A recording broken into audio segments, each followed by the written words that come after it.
Hey guys, Pummel here with another Wrath of the Lich King video. I know you all are itching to get into the beta and are planning to dungeon grind to 80. This video is for min-maxing the route and experience for the Nexus. I think the Nexus experience is superior to Utgard Keep and more fun to clear. Hope you enjoy the video. For the smoothest route, definitely go to the left at the start. We will talk more about this later. This first mob is a caster, and it is a little difficult to kite, so you're better off just killing it and moving on. This Nexus was done in a pug on a freshly copied over character. I forgot to keybind some abilities. If you spot it, drop a comment below. Depending on the pad of this mob to the right, you can either pull it now or leave it for later. We elect to leave it for later. There are 3 of these dog plus 1 humanoid trios in the instance. Focus and cleave off the humanoid since it can cast and has low armor. Or you can kite this pack down below for a mega pull of 2 to 3 packs for as much cleave as possible.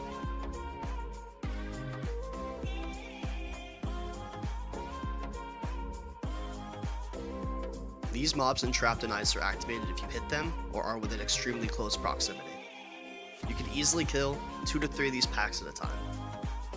Your tank should center the other mobs around the rangers since they stand still and shoot from afar. Or you can LOS pull as we did for this first pack. In terms of target priority, kicking and focusing the cleric should be the first one. The berserkers knock back and are a little annoying, but it's much more manageable than heals going off and making each run take more time. This is the perfect place for 2 and 3 minute CDs, and if you don't have a lot of kicks in your party, all of these mobs are CCable. There is a mini boss in the center of this hallway. On heroic, it drops badges and blues. On normal, it is the equivalent of a high health berserker. Feel free to cleave away.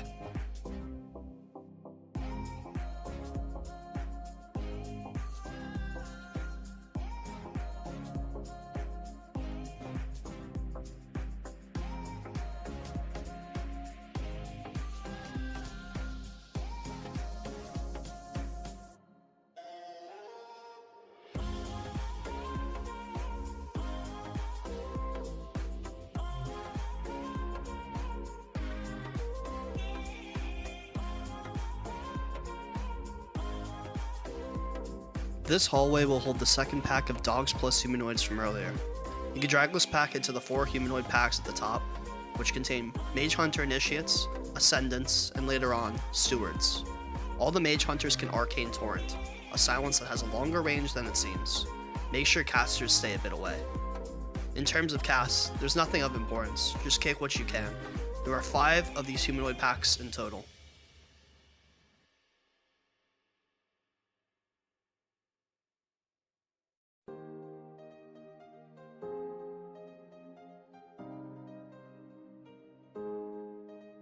These next 2 packs should always be pulled together. Make sure kicks are going out so the mobs stay grouped. There will be renews going out and it might be tempting to purge it, but based on how much it's healing, the AoE damage that you are doing is much more worth the global versus the purge. Healers and tanks can feel free if they have free globals.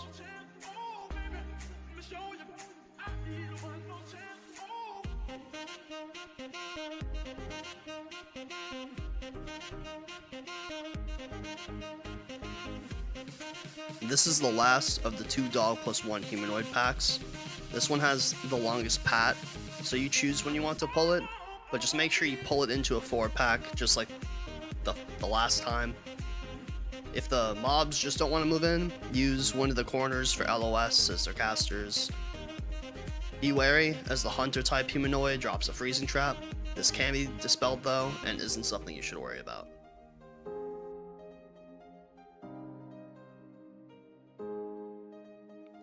Grand Magus Telestra will slow down your overall run speed, but there's not much you can do about it.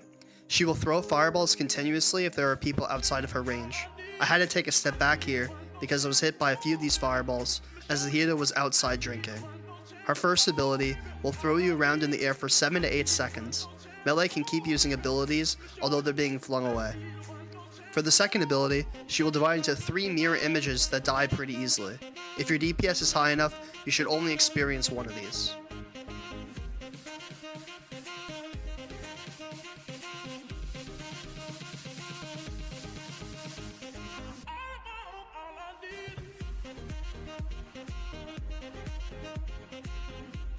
The DPS threshold to reach only one phase is pretty low. As you can see by my recount, the mage isn't doing that much damage for this dungeon.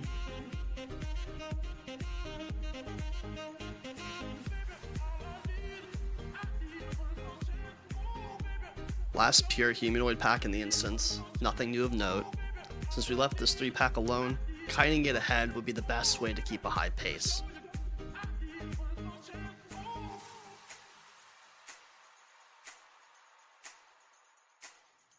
For these new mob types, have your tank pick one of the casters to stack on, and kick the others so they group together. The spellcasters primarily use Arcane Blast, and it is worth kicking. To min-max the EXP from this pack, when the first caster dies, send a range to run across the bridge, and use an instant cast on the 3 packs sitting there to the right.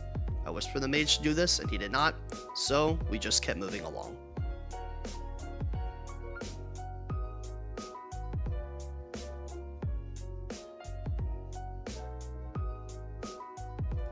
Target the Chaos Rifts anytime you come across them. There are 4 in total that you'll come across in the next section.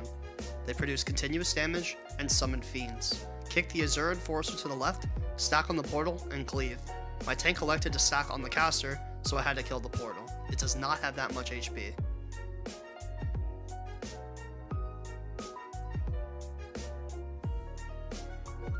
If you have any pets out, they will pull the packs on the right side of the ramp when you jump. These normal fiends do not have a lot of EXP, so going down to the right on the ramp is an option, but I think jumping here is faster for EXP per hour. The fiends have low HP and get one shot, as you can see. This area is a great place for a mega pull. You can use your 2 to 3 minute CDs here or save them for the boss. My tank elected to not stack on the portal, so I just had to kill it myself again. When these big mana elites die, they emit a debuff that grants mana back. If you are suffering on mana, make sure to drink here for a second or two before continuing the chain pull for a big MP5 boost. This pack is the same as what we've seen before. Hopefully the tank stacks in the portal like he finally does here and cleave everything down, then it's time for the boss.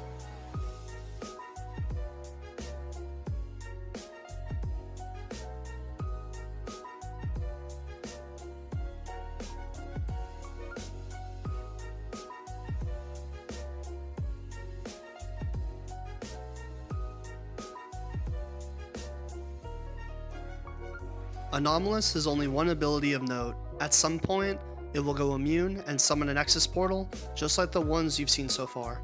Just kill it quickly, it will lose its immunity. This is a very quick boss.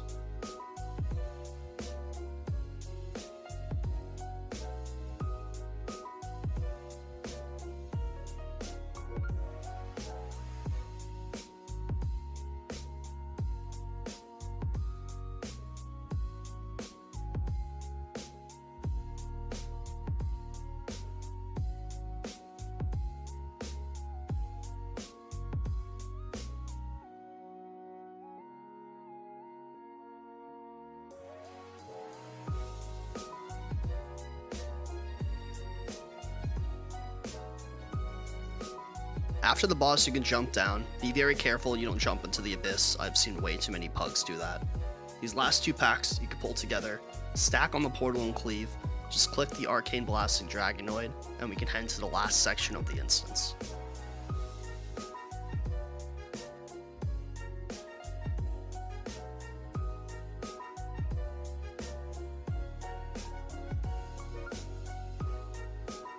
These normal flowers will respawn the entire time. You will be in perma-combat almost the entire way up to the 3rd boss. They will slow you down and have a 30-second buff that increases damage by 2%. Mages can spell steal this, but it's not really worth dispelling. The amount of HP they have is negligible, so continue to cleave and keep moving. Normally we would pull these left pats into a big tree and cleave everything down, but since the tank was a little bit slower regenerating their mana, we went the faster route. I highlight the mobs that we would have pulled here with my mouse. There are 3 kinds of mobs here: the big trees, the little trees, and the druids. The druid's hard cast Tranquility, which has to be interrupted. It heals a considerable amount and will slow you down. They also have a Nature's Grasp ability that will root you when you hit them. The little trees have Frost Armor, which can be dispelled, and the big trees Thunderclap, slowing your speed. This is not dispellable, but if you have Freedom, or Escape Artist, or are a human with Will to Survive, that can remove it. continue to chain pull and cleave into the third boss.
Ormorok, the Tree Shaper, has 3 abilities that are important.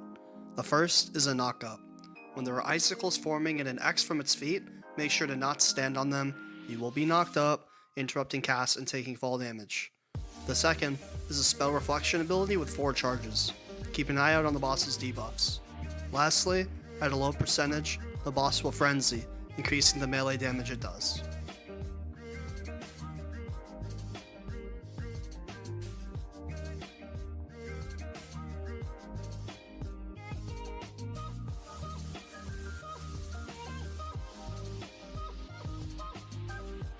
Earlier I mentioned that going left at the start is the most efficient, and this is why. After this third boss dies, there's a corridor that lets you drop down to these last mobs and head back to the center of the instance.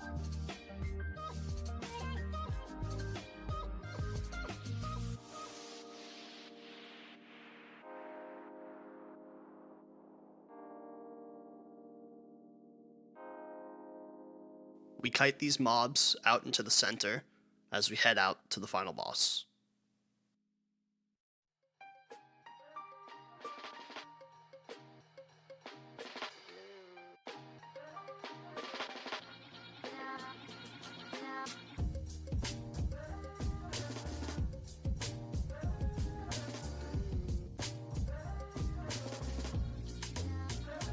The padding mobs that we skipped earlier should be pulled into this room. I asked the mage to pull them as we were running in, but I guess he forgot. This is the last trash mob in the entire instance. You're going to have to click on all of these orbs as you're killing this final trash pack, or once this final trash pack dies, to defreeze the boss and engage it.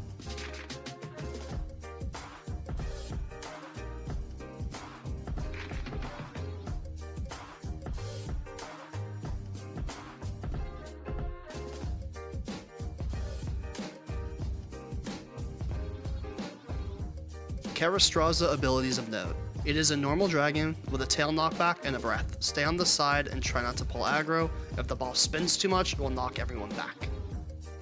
The second ability is a constant stacking freeze debuff. To counter this, just keep moving. Melee just have to strafe while attacking. If you're a caster, cast something and then jump or sidestep. The more stacks you have, the more damage you'll take. The boss will also use a Frost Nova. Just use a movement freeing ability or dispel those affected to not take unnecessary stacks of the debuff.